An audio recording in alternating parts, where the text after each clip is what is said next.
ஒரு சிறிய கிராமத்தில் சாந்தாதேவி என்ற வயதான பெண் இருந்தார். அனைவரும் அன்புடன் அவரை பாட்டி என்று அழைத்தனர். வயது சுமார் 75. ஆனால் உற்சாகம், தைரியம் என்றால் இளையவர்கள் கூட பின்வாங்க வேண்டிய நிலை. ஒரு முறையில் கிராமத்தில் பெரும் மழையால் வெள்ளம் ஏற்பட்டது.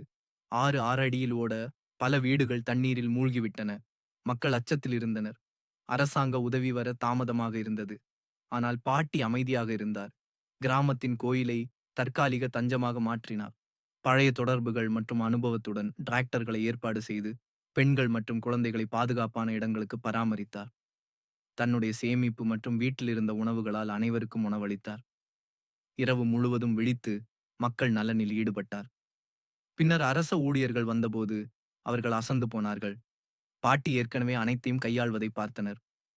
ஒரு பத்திரிகையாளர் பாட்டியிடம் கேட்டார், பாட்டி, இவ்வளவு வயதில் எப்படி இதெல்லாம் செய்ய முடியுது? பாட்டி சிரித்து, மூச்சிருக்கிற வரைக்கும் நம்பிக்கையும் இருக்கிறது. வயது ஒரு எண் மட்டுமே. சேவையே உண்மையான சக்தி என்றார். பாடம்: நெருக்கடியான நேரத்தில் துணிவுடன் நிற்கும் நபர்களே உண்மையான வீரர்கள். சூப்பர் பாட்டி போல் உள்ளவர்கள். மன உறுதியே மனிதரின் உண்மையான சக்தி என்பதை நிரூபிக்கின்றனர்.